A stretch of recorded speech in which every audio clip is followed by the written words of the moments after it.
Fala galera, prazer estar com vocês mais uma vez aí.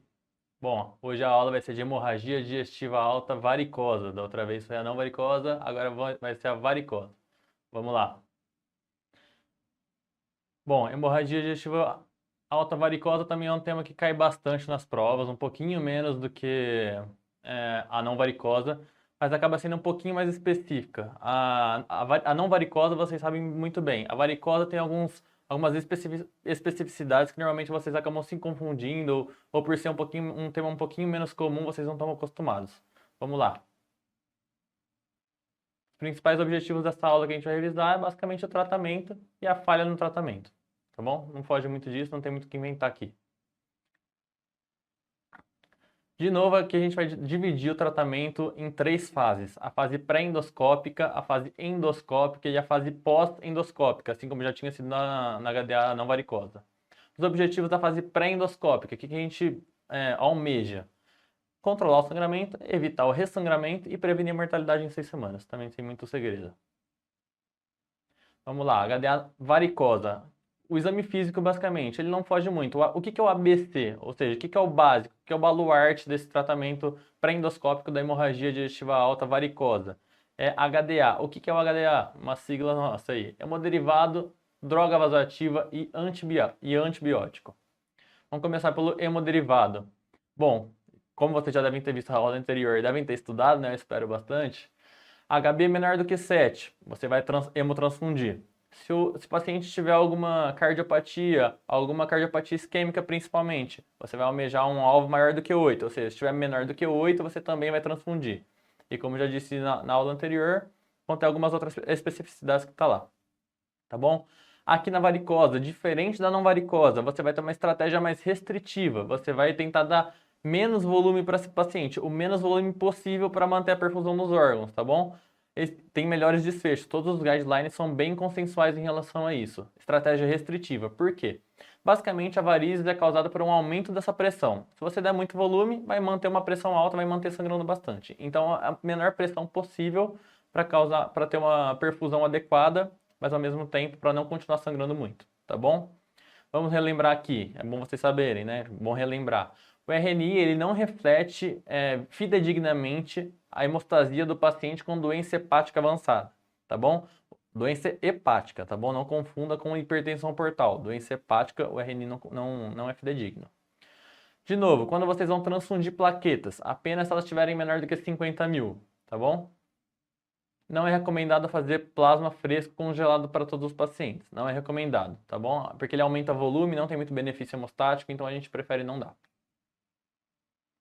Bom, em relação à droga vasoativa, de preferência a terlipressina. Você pode dar todas essas, mas você sempre vai dar uma preferência para terlipressina, tá bom? Você pode dar octreotide, somatostatina e vasopressina. Por quanto tempo? Todas elas, exceto a terlipressina, você vai manter por 2 a 5 dias. Se for a vasopressina, ela tem uma diferença aí no tempo, você vai manter apenas por 24 horas. Ainda na fase pré-endoscópica, em relação ao HDA, aí seria o A, né, que seria o antibiótico. Já falamos da hemotransfusão, já falamos da droga vasoativa, agora seria o A do HDA. Ceftriaxona, você vai dar 1 grama a cada 24 horas, por 7 dias. Por quê? Isso reduz principalmente o PBE, tá bom? Reduz infecção, mas também acaba reduzindo ressangramento e mortalidade. É claro, se você tira PBE, você também reduz mortalidade.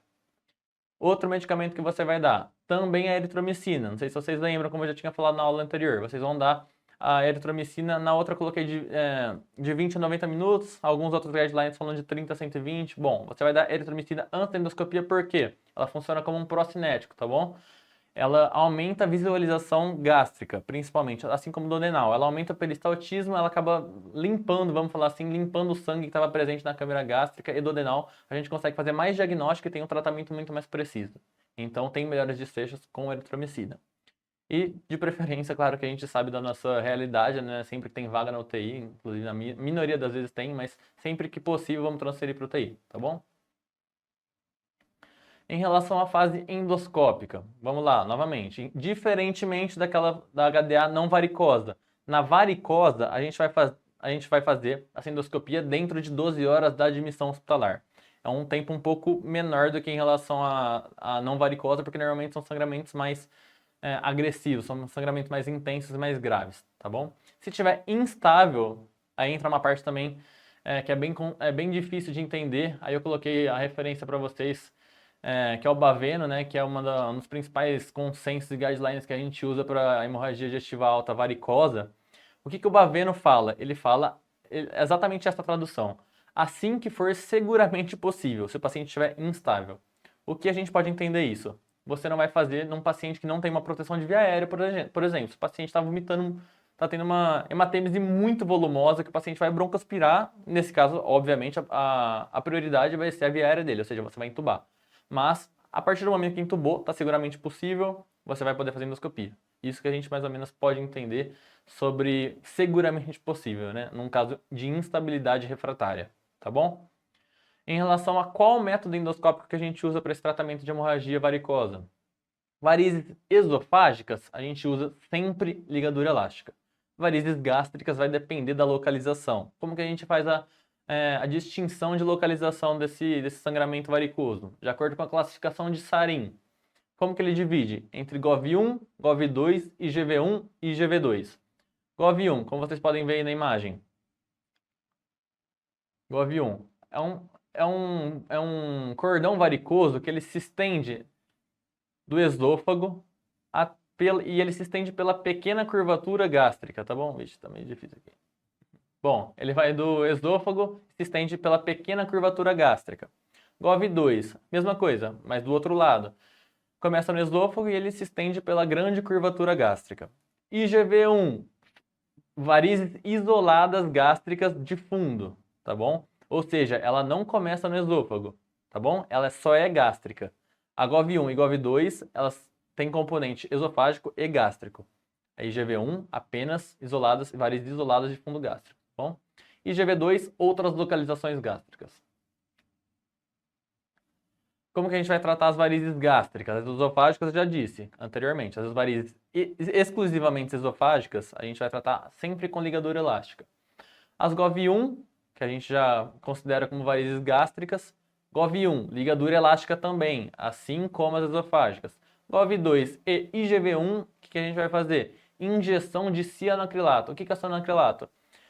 Assim, é uma cola, é basicamente um super bonder. Basicamente, a gente está injetando uma cola dentro da veia para parar o fluxo daquela varize.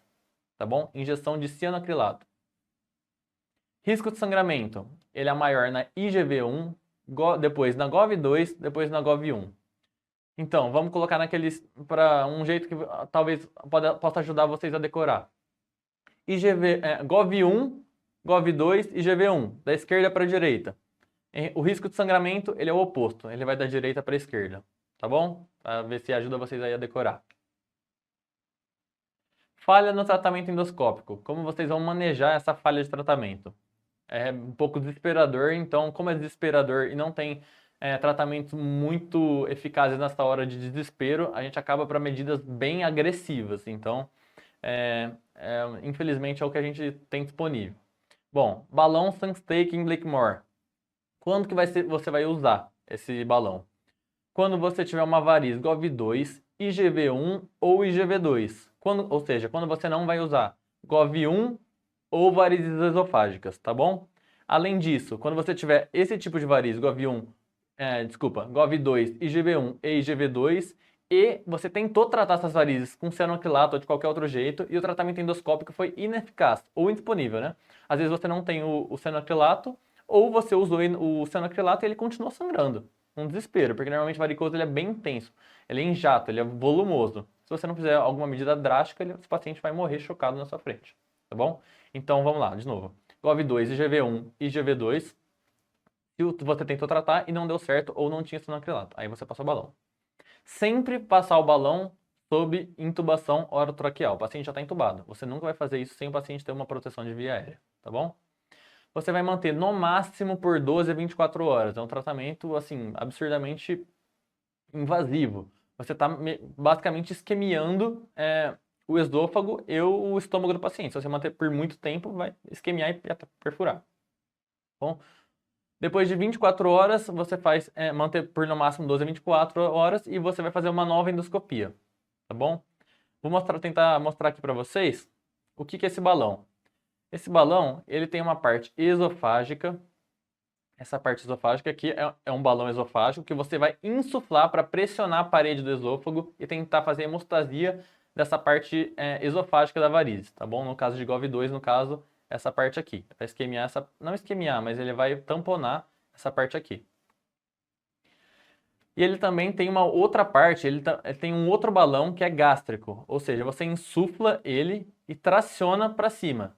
Você insufla o balão gástrico e traciona pelo nariz, para ele realmente puxar tudo isso e tamponar, tá bom? É bem agressivo mesmo. Você passa uma sonda com 2 balões, um gástrico e um esofágico, insufla os 2 e puxa, tá bom? É bem agressivo, assim, por isso que a gente pode manter no máximo por esse tempo pequeno. As complicações caem bastante, tá bom, gente? Quais são as complicações mais frequentes?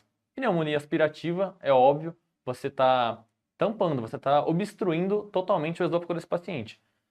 Vai acumular secreção proximal a esse balão. E fica muito mais fácil desse paciente broncoaspirar. Necrose de asa nasal. Por quê? Você passou a sonda pelo nariz do paciente e tracionou. E deixou tracionada. Você está deixando um balão tracionado no nariz por 24 horas. Pode acontecer necrose de asa nasal por isquemia. É bem cobrado isso em prova, gravem bem. Assim como perfurar, você também está causando uma certa isquemia no estômago e no esôfago desse paciente. Então, também pode isquemiar e perfurar, tá bom? Se for refratário, mesmo com o balão, depois de 24 horas, você deixou o balão, passou o balão, deixou 24 horas, tirou o balão, continuou sangrando muito, TIPS, não tem muita outra saída. Outra opção em relação ao balão, tem muito essa comparação entre o balão com o stent esofágico. Qual que é a diferença de um e outro? O stent esofágico ele é muito mais seguro que o balão e tem a mesma eficácia, ou seja, ele causa basicamente a mesma hemostasia sem os efeitos colaterais que o balão tem. Além disso, ele mantém uma luz esofágica, ele está abrindo o esôfago, ele está mantendo uma perviedade desse esôfago.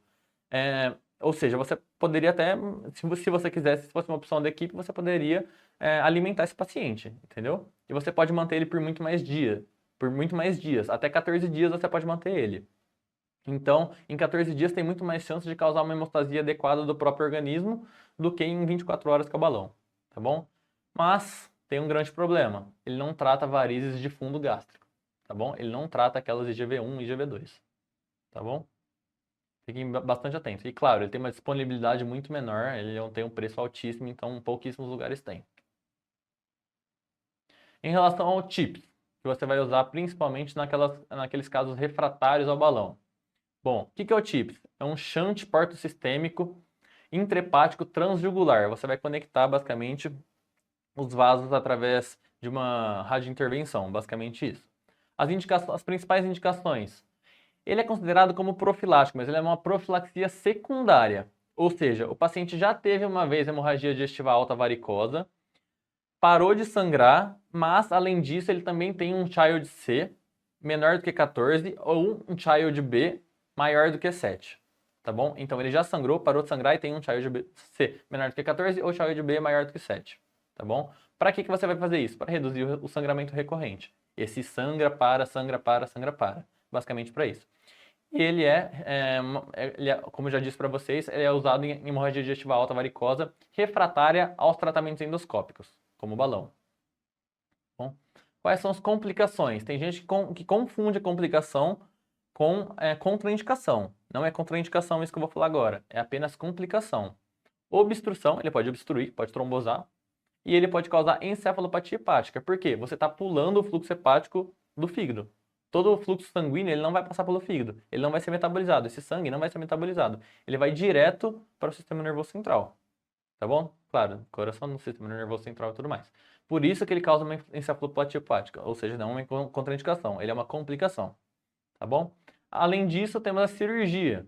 Qual a cirurgia que a gente faz? Principalmente em pacientes que têm esquistossomose. O paciente tem esquistossomose, a cirurgia mais indicada seria a DAP, que é a derivação ásico-portal mais esplenectomia. Grava isso, esquistossomose, se tiver refratário, não tiver outro método, cirurgia que é a DAP, derivação ásico-portal mais esplenectomia. Basicamente, não precisa saber muito bem detalhadamente isso, gravem isso. Em relação à fase pós-endoscópica, aqui eu coloquei alguns tópicos dos guidelines batem que a maioria dos alunos não sabem e que se cair, só vocês vão acertar, tá bom? Eu trinchei bem o Baveno e ele cita bem isso que poucas pessoas sabem. Você vai extubar o paciente o mais precocemente possível. Assim que tiver condições, você já vai extubar esse paciente. Vai reintroduzir dieta oral assim que possível. Suspender o IBP. Você passou o endoscópio. Você passou o aparelho de endoscópio. Viu que o sangramento é varicoso. Não faz sentido você continuar dando IBP. O IBP ele é basicamente para diminuir a secreção ácida no estômago. Ou no duodeno, ou no esôfago. Se é por varizes, não tem nada a ver com essa secreção ácida. Então você vai suspender o IBP assim que confirmar que é varicose e não varicosa, tá bom? Esse último tópico eu ainda não vi caindo em questão, mas é bom vocês saberem porque está no Baveno. E quase todas as pessoas, todos os endoscopistas, se baseiam no Baveno, que é um conceito mais utilizado. Então vamos lá. Solicitar tomografia de abdômen com contraste. Para quê? Para excluir trombose de veia esplênica, carcinoma hepatocelular, CHC, e mapear colaterais portosistêmicas caso seja necessário um TIPS. Tá bom? É mais uma prevenção, assim, nunca vi cair em prova, mas caso caia vocês tenham uma noção e não tomem nenhum susto, tá bom? Bom, para finalizar, para consolidar, ver se vocês aprenderam bem aí. Vamos ler bem rapidinho aí, parem, pausem o vídeo, leem e tentem fazer sozinho. Pausaram? Vamos lá. Paciente de 52 anos, atendido na emergência de um pronto-socorro, com quadro de hematêmese iniciada há 50 minutos. Está letárgico, muito pálido, com PA limítrofe 9,6, frequência cardíaca de 132. É cirrótico por hepatite C crônica, mas abandonou o acompanhamento e tratamento há alguns meses. Após medida de reanimação volêmica com cristalóides e hemocomponentes e administrada terlipressina endovenosa, é realizada a endoscopia digestiva alta que, após visualizar varizes esofágicas de médio calibre, procede ligaduras elásticas, ou seja, variz esofágica, tratamento de ligadura elástica. Ele ligou as varizes, mas o sangramento não cessou. E o paciente continua em choque volêmico. A próxima etapa na abordagem desse paciente deverá ser: bom, paciente, você já fez o tratamento que é assim, que a gente considera ideal, que seria a ligadura da variz, você já ligou a variz, continua sangrando e o paciente continua hipotenso, ou seja, cenário devastador, cenário muito assustador que a gente fica desesperado. O que exige isso? Exige medidas drásticas. Qual seria? Introduzir o balão sem stake em Blackmore por 24 horas com proteção das vias aéreas, ou seja, o paciente deve ser entubado, tá bom? Bom, essa foi mais uma aula aí com vocês. Sempre um prazer estar com vocês. Até a próxima aula. Tchau, tchau.